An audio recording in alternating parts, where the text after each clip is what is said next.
ನಮಸ್ಕಾರ, ನೀವು ನೋಡ್ತಾ ಇದ್ದೀರಾ ಸ್ಪೀಡ್ ನ್ಯೂಸ್ ಕನ್ನಡ. ನಾನು ಸಂತೋಷ್ ಕಶ್ಯಪ್.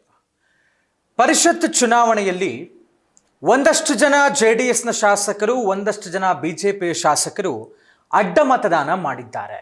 ಅಂದರೆ ಅವರ ಆತ್ಮಸಾಕ್ಷಿಗೆ ಏನು ಸರಿ ಅನಿಸಿದೆ, ನಾವು ಅದನ್ನು ಮಾಡಿದ್ದೇವೆ ಅನ್ನುವಂಥ ಮಾತನ್ನು ಅವರು ಹೇಳ್ತಾ ಇದ್ದಾರೆ. BJPಯಿಂದ 4 ಜನ, JDSನಿಂದ 7 ಜನ ಕಾಂಗ್ರೆಸ್ನ ಅಭ್ಯರ್ಥಿಗಳಿಗೆ ಅಡ್ಡ ಮತದಾನ ಅಂದರೆ ಕ್ರಾಸ್ ವೋಟಿಂಗ್ ಮಾಡಿದ್ದಾರೆ.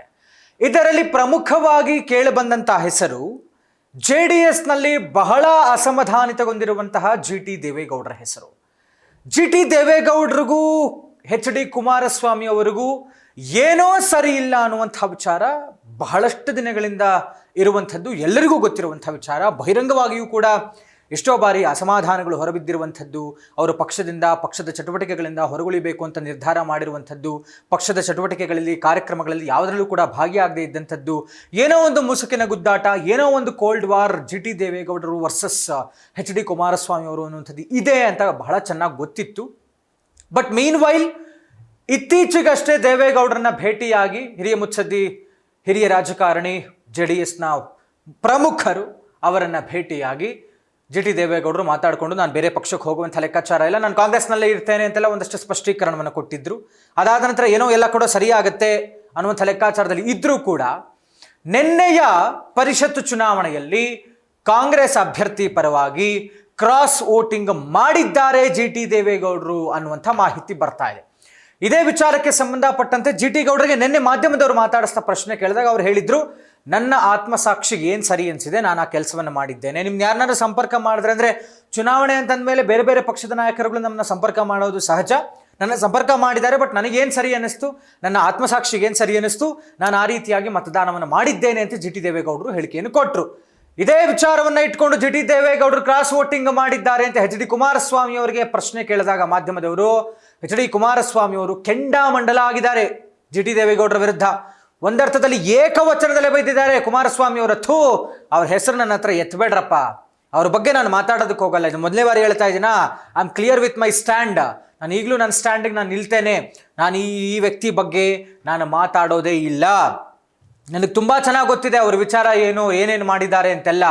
ಅಂದರೆ 2006 ನೋಡಿದ್ದೇನೆ. ಆಮೇಲೆ ಮುಂದಿನ ದಿನಗಳಲ್ಲಿ ಅಂದರೆ 2013 ಸಂದರ್ಭ ಮತ್ತು 2018, 2023 ಎಲ್ಲ ಸಂದರ್ಭಗಳಲ್ಲೂ ಈ ವ್ಯಕ್ತಿ ನೋಡಿದ್ದೀನಿ ನಾನು, ಏನೇನು ಮಾಡಿದ್ದಾರೆ. ಆ ಕಡೆ ಹೋಗಿ ಕೂತ್ಕೊಂಡು ಅಲ್ಲಿ ಯಾನೋ ನಾಯಕರನ್ನ ಮೆಚ್ಚೋದಕ್ಕೋಸ್ಕರ ಇಲ್ಲಿದ್ದಂಥ ನಮ್ಮ ಬಗ್ಗೆನೇ ಏನೇನೆಲ್ಲ ಮಾತಾಡಿದ್ದಾರೆ ಅವರು. ಎಷ್ಟೋ ಸಂದರ್ಭಗಳಲ್ಲಿ ನಾನು ತೆಗೆದುಕೊಂಡಂಥ ನಿರ್ಧಾರ ಪಕ್ಷದ ಹಿತದೃಷ್ಟಿಯಿಂದ, ಅಂದರೆ ನಾನು ಕೆಲವೊಂದಷ್ಟು ಒತ್ತಡಕ್ಕೆ ಮಣಿದು ಜನಪರವಾದಂಥ ಕೆಲಸ ಮಾಡೋದಕ್ಕೆ ಒಂದಷ್ಟು ನಿರ್ಧಾರಗಳನ್ನು ಕೈಗೊಳ್ಳಬೇಕಾಗಿತ್ತು. ಇವತ್ತಿಗೂ ನನ್ನ ಮುಂದಿರುವಂಥ ಒಂದೇ ಒಂದು ಆಪ್ಷನ್ ಏನು ಅಂತ ಹೇಳಿದ್ರೆ, ಪಕ್ಷವನ್ನು ಉಳಿಸ್ಕೊಳ್ಬೇಕು, ರಾಜ್ಯವನ್ನು ಉಳಿಸ್ಕೊಳ್ಬೇಕು. ಇವತ್ತು ರಾಜ್ಯ ಯಾರ ಕೈಯಲ್ಲಿದೆ, ಜನರ ಹಿತದೃಷ್ಟಿಯನ್ನು ಕೂಡ ಮರೆತು ತಾವು ಹಠಕ್ಕೆ ಬಿದ್ದು, ಪ್ರತಿಷ್ಠೆಗೆ ಬಿದ್ದು ಏನೋ ಒಂದಷ್ಟು ನಿರ್ಧಾರಗಳನ್ನ ಕೈಗೊಳ್ತಾ ಇದ್ದಾರೆ, ಉದ್ದಟತನವನ್ನು ಮೆರಿತಾ ಇದ್ದಾರೆ.